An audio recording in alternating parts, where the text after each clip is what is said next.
سمع و بصر نے مولانا سید ابوالعلا مودودی رحمت اللہ علیہ کی مشہور تفسیر تفہیم القرآن کی 6 جلدوں کو 6 آڈیو سی ڈی MP3 کی شکل میں تیار کیا ہے۔ بسم اللہ الرحمن الرحیم۔ المائدہ نام، اس سورہ کا نام 15ویں رکوع کی آیت هل يستطيع ربك أن ينزل علينا مائدة من السماء کے لفظ مائدہ سے ماخوذ ہے۔ قرآن کی بیشتر سورتوں کے ناموں کی طرح اس نام کو بھی سورہ کے موضوع سے کوئی خاص تعلق نہیں، محض دوسری سورتوں سے ممیز کرنے کے لیے اسے علامت کے طور پر اختیار کیا گیا ہے۔ زمانہ نزول، سورہ کے مضامین سے ظاہر ہوتا ہے اور روایات سے اس کی تصدیق ہوتی ہے کہ یہ صلح حدیبیہ کے بعد 6 ہجری کے اواخر یا 7 ہجری کے اوائل میں نازل ہوئی ہے۔ ذیقعد 6 ہجری کا واقعہ ہے کہ نبی صلی اللہ علیہ وسلم 1400 مسلمانوں کے ساتھ عمرہ ادا کرنے کے لیے مکہ تشریف لے گئے، مگر کفار قریش نے عداوت کے جوش میں عرب کی قدیم ترین مذہبی روایات کے خلاف آپ کو عمرہ نہ کرنے دیا اور بڑی رد و قد کے بعد یہ بات قبول کی کہ آئندہ سال آپ زیارت کے لیے آ سکتے ہیں۔ اس موقع پر ضرورت پیش آئی کہ مسلمانوں کو ایک طرف تو زیارت کعبہ کے لیے سفر کے آداب بتائے جائیں تاکہ آئندہ سال عمرے کا سفر پوری اسلامی شان کے ساتھ ہو سکے، اور دوسری طرف انہیں تاکید کی جائے کہ دشمن کافروں نے ان کو عمرے سے روک کر جو زیادتی کی ہے اس کے جواب میں وہ خود کوئی ناروا زیادتی نہ کریں، اس لیے کہ بہت سے کافر قبیلوں کے حج کا راستہ اسلامی مقبوضات سے گزرتا تھا اور مسلمانوں کے لیے یہ ممکن تھا کہ جس طرح انہیں زیارت کعبہ سے روکا گیا ہے اسی طرح وہ بھی ان کو روک دیں۔ یہی تقریب ہے اس تمہیدی تقریر کی جس سے اس سورہ کا آغاز ہوا ہے۔ آگے چل کر 13ویں رکوع میں پھر اسی مسئلے کو چھیڑا گیا ہے جو اس بات کا ثبوت ہے کہ پہلے رکوع سے 14ویں رکوع تک ایک ہی سلسلہ تقریر چل رہا ہے۔ اس کے علاوہ جو دوسرے مضامین اس سورہ میں ہم کو ملتے ہیں وہ بھی سب کے سب اسی دور کے معلوم ہوتے ہیں۔ بیان کے تسلسل سے غالب گمان یہی ہوتا ہے کہ یہ پوری سورت ایک ہی خطبے پر مشتمل ہے جو بیک وقت نازل ہوا ہوگا۔ ہو سکتا ہے کہ متفرق طور پر اس کی بعض آیتیں بعد میں نازل ہوئی ہوں اور مضمون کی مناسبت سے ان کو اس سورہ میں مختلف مقامات پر پیوست کر دیا گیا ہو، لیکن سلسلہ بیان میں کہیں کوئی خفیف سا خلا بھی محسوس نہیں ہوتا جس سے یہ قیاس کیا جا سکے کہ یہ سورہ 2 یا 3 خطبوں کا مجموعہ ہے۔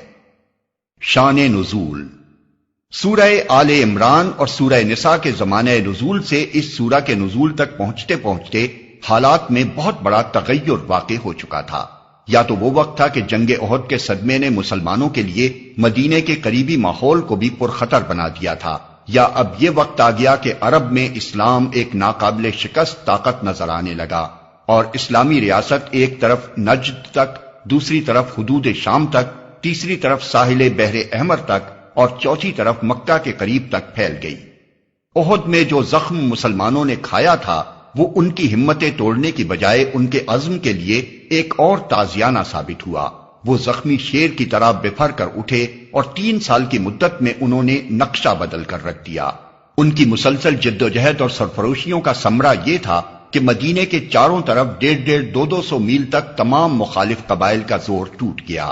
مدینے پر جو یہودی خطرہ ہر وقت منڈلاتا رہتا تھا اس کا ہمیشہ کے لیے استحصال ہو گیا، اور حجاز میں دوسرے مقامات پر بھی جہاں جہاں یہودی آباد تھے سب مدینے کی حکومت کے باج گزار بن گئے۔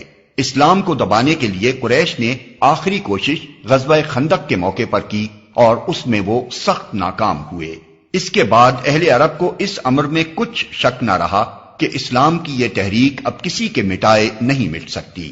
اب اسلام محض ایک عقیدہ و مسلک ہی نہ تھا جس کی حکمرانی صرف دلوں اور دماغوں تک محدود ہو، بلکہ وہ ایک ریاست بھی تھا جس کی حکمرانی عملاً اپنے حدود میں رہنے والے تمام لوگوں کی زندگی پر محیط تھی۔ اب مسلمان اس طاقت کے مالک ہو چکے تھے کہ جس مسلک پر وہ ایمان لائے تھے بے روک ٹوک اس کے مطابق زندگی بسر کر سکیں اور اس کے سوا کسی دوسرے عقیدہ و مسلک یا قانون کو اپنے دائرہ حیات میں دخل انداز نہ ہونے دیں۔ پھر ان چند برسوں میں اسلامی اصول اور نقطہ نظر کے مطابق مسلمانوں کی اپنی ایک مستقل تہذیب بن چکی تھی جو زندگی کی تمام تفصیلات میں دوسروں سے الگ اپنی ایک امتیازی شان رکھتی تھی۔ اخلاق، معاشرت، تمدن، ہر چیز میں اب مسلمان غیر مسلموں سے بالکل ممیز تھے۔ تمام اسلامی مقبوضات میں مساجد اور نماز باجماعت کا نظم قائم ہو گیا تھا۔ ہر بستی اور ہر قبیلے میں امام مقرر تھے۔ اسلامی قوانین دیوانی و فوجداری بڑی حد تک تفصیل کے ساتھ بن چکے تھے اور اپنی عدالتوں کے ذریعے سے نافذ کیے جا رہے تھے۔ لین دین اور خرید و فروخت کے پرانے معاملات بند اور نئے اصلاح شدہ طریقے رائج ہو چکے تھے۔ وراثت کا مستقل ضابطہ بن گیا تھا۔ نکاح اور طلاق کے قوانین، پردہ شرعی اور استئذان کے احکام اور زنا و قذف کی سزائیں جاری ہونے سے مسلمانوں کی معاشرتی زندگی ایک خاص سانچے میں ڈھل گئی تھی۔ مسلمانوں کی نشست و برخاست، بول چال، کھانے پینے، وضاقتہ اور رہنے سہنے کے طریقے تک اپنی ایک مستقل شکل اختیار کر چکے تھے۔ اسلامی زندگی کی ایسی مکمل صورت گری ہو جانے کے بعد غیر مسلم دنیا اس طرف سے قطعی مایوس ہو چکی تھی کہ یہ لوگ جن کا اپنا ایک الگ تمدن بن چکا ہے پھر کبھی ان میں آ ملیں گے۔ صلح حدیبیہ سے پہلے تک مسلمانوں کے راستے میں ایک بڑی رکاوٹ یہ تھی کہ وہ کفار قریش کے ساتھ ایک مسلسل کشمکش میں الجھے ہوئے تھے اور انہیں اپنی دعوت کا دائرہ وسیع کرنے کی مہلت نہ ملتی تھی۔ اس رکاوٹ کو حدیبیہ کی ظاہری شکست اور حقیقی فتح نے دور کر دیا۔ اس سے ان کو نہ صرف یہ کہ اپنی ریاست کے حدود میں امن میسر آ گیا بلکہ اتنی مہلت بھی مل گئی کہ گرد و پیش کے علاقوں میں اسلام کی دعوت کو لے کر پھیل جائیں۔ چنانچہ اس کا افتتاح نبی صلی اللہ علیہ وسلم نے ایران، روم، مصر اور عرب کے بادشاہوں اور رئیسوں کو خطوط لکھ کر کیا اور اس کے ساتھ ہی قبیلوں اور قوموں میں مسلمانوں کے دائی خدا کے بندوں کو اس کے دین کی طرف بلانے کے لیے پھیل گئے۔ مباحث۔ یہ حالات تھے جب سورہ مائدہ نازل ہوئی۔ یہ سورہ حسب ذیل 3 بڑے بڑے مضامین پر مشتمل ہے۔ ایک، مسلمانوں کی مذہبی، تمدنی اور سیاسی زندگی کے متعلق مزید احکام و ہدایات۔ اس سلسلے میں سفر حج کے آداب مقرر کیے گئے، شاعر اللہ کے احترام اور زائرین کعبہ سے عدم تعرض کا حکم دیا گیا، کھانے پینے کی چیزوں میں حرام و حلال کے قطعی حدود قائم کیے گئے اور دور جاہلیت کی خود ساختہ بندشوں کو توڑ دیا گیا۔ اہل کتاب کے ساتھ کھانے پینے اور ان کی عورتوں سے نکاح کرنے کی اجازت دی گئی۔ وضو اور غسل اور تیمم کے قاعدے مقرر کیے گئے۔ بغاوت اور فساد اور سرقہ کی سزائیں معین کی گئیں۔ شراب اور جوئے کو قطعی حرام کر دیا گیا۔ قسم توڑنے کا کفارہ مقرر کیا گیا اور قانون شہادت میں مزید چند دفعات کا اضافہ کیا گیا۔ 2، مسلمانوں کو نصیحت۔ اب چونکہ مسلمان ایک حکمراں گروہ بن چکے تھے، ان کے ہاتھ میں طاقت تھی جس کا نشہ قوموں کے لیے اکثر گمراہی کا سبب بنتا رہا ہے۔ مظلومی کا دور خاتمے پر تھا اور اس سے زیادہ سخت آزمائش کے دور میں وہ قدم رکھ رہے تھے، اس لیے ان کو خطاب کرتے ہوئے بار بار نصیحت کی گئی کہ عدل پر قائم رہیں، اپنے پیش رو اہل کتاب کی روش سے بچیں، اللہ کی اطاعت و فرما برداری اور اس کے احکام کی پیروی کا جو عہد انہوں نے کیا ہے اس پر ثابت قدم رہیں اور یہود و نصارہ کی طرح اس کو توڑ کر اس انجام سے دوچار نہ ہوں جس سے وہ دوچار ہوئے۔ اپنے جملہ معاملات کے فیصلوں میں کتاب الہی کے پابند رہیں اور منافقت کی روش سے اجتناب کریں۔ 3، یہودیوں اور عیسائیوں کو نصیحت۔ یہودیوں کا زور اب ٹوٹ چکا تھا اور شمالی عرب کی تقریباً تمام یہودی بستیاں مسلمانوں کے زیر نگیں آ گئی تھیں۔ اس موقع پر ان کو ایک بار پھر ان کے غلط رویے پر متنبہ کیا گیا ہے اور انہیں راہ راست پر آنے کی دعوت دی گئی ہے۔ نیز چونکہ صلح حدیبیہ کی وجہ سے عرب اور متصل ممالک کی قوموں میں اسلام کی دعوت پھیلانے کا موقع نکل آیا تھا، اس لیے عیسائیوں کو بھی تفصیل کے ساتھ خطاب کر کے ان کے عقائد کی غلطیاں بتائی گئی ہیں اور انہیں نبی عربی پر ایمان لانے کی دعوت دی گئی ہے۔ ہمسایہ ممالک میں سے جو قومیں بت پرست اور مجوسی تھیں ان کو براہ راست خطاب نہیں کیا گیا، کیونکہ ان کی ہدایت کے لیے وہ خطبات کافی تھے جو ان کے ہم مسلک مشرکین عرب کو خطاب کرتے ہوئے مکے میں نازل ہو چکے تھے۔ بسم اللہ الرحمن الرحیم۔ المائدہ نام، اس سورہ کا نام 15ویں رکوع کی آیت کہ لفظ مائدہ سے ماخوذ ہے۔ قرآن کی بیشتر سورتوں کے ناموں کی طرح اس نام کو بھی سورہ کے موضوع سے کوئی خاص تعلق نہیں، محض دوسری سورتوں سے ممیز کرنے کے لیے اسے علامت کے طور پر اختیار کیا گیا ہے۔ زمانہ نزول سورہ کے مضامین سے ظاہر ہوتا ہے اور روایات سے اس کی تصدیق ہوتی ہے کہ یہ صلح حدیبیہ کے بعد 6 ہجری کے اواخر یا 7 ہجری کے اوائل میں نازل ہوئی ہے۔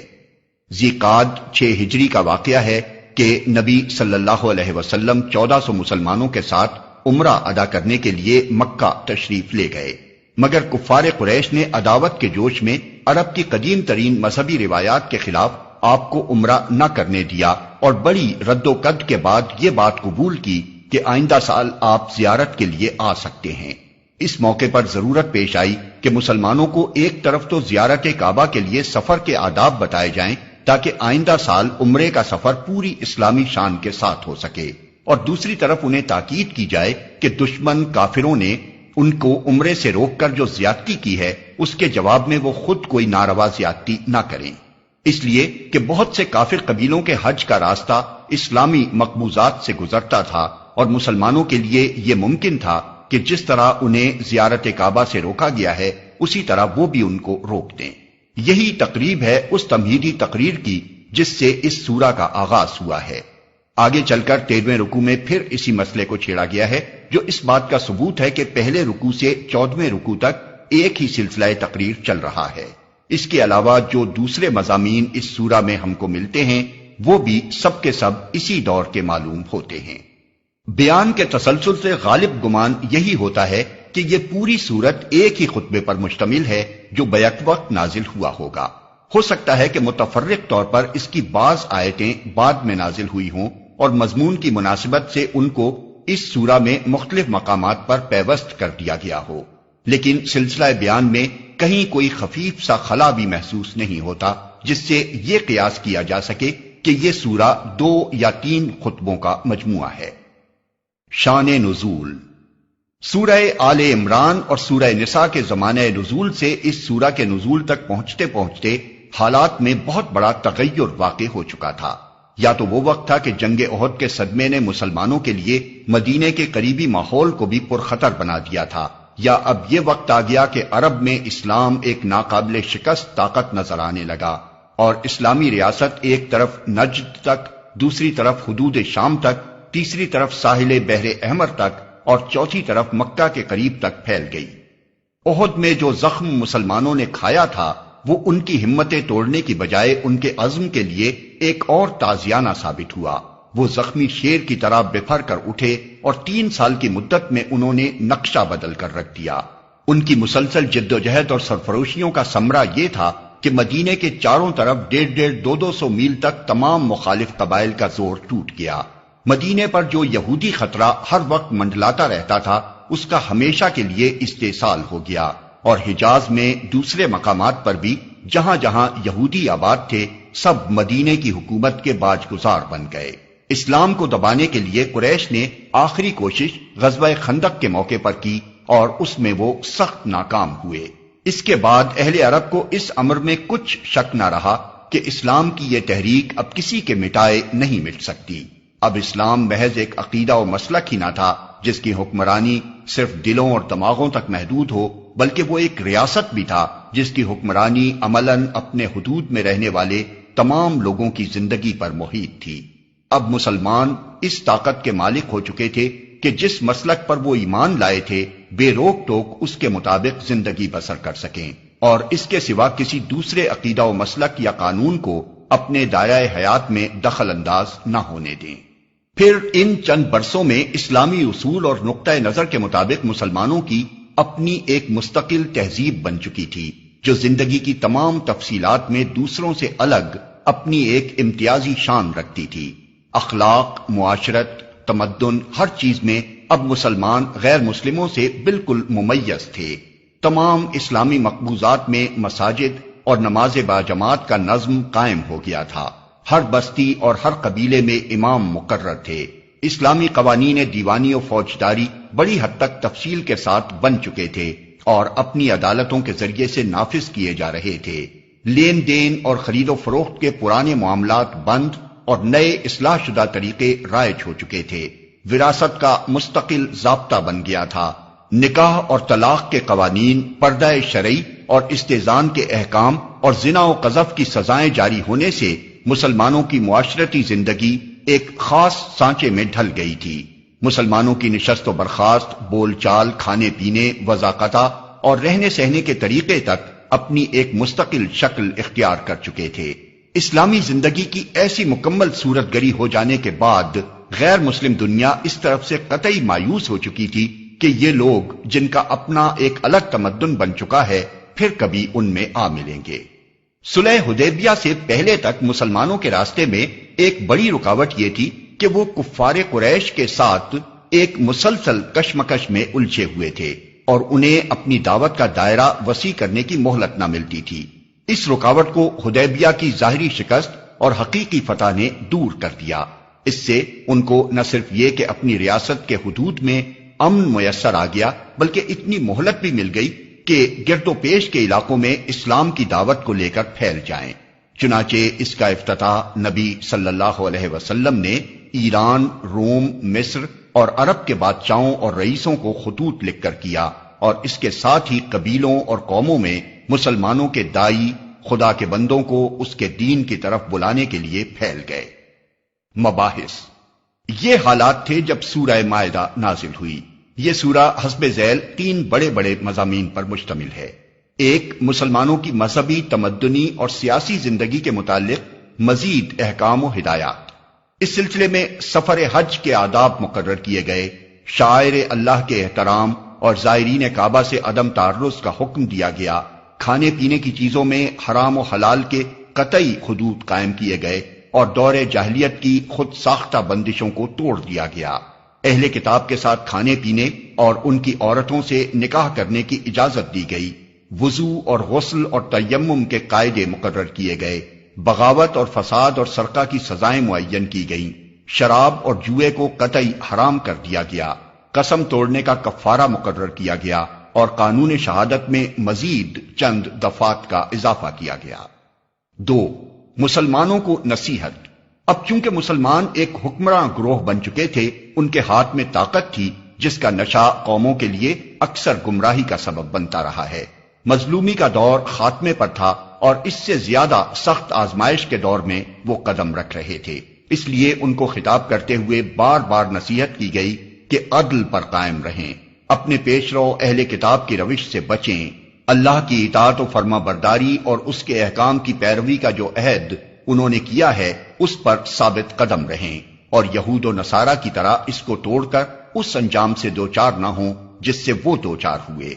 اپنے جملہ معاملات کے فیصلوں میں کتاب الہی کے پابند رہیں اور منافقت کی روش سے اجتناب کریں۔ 3، یہودیوں اور عیسائیوں کو نصیحت۔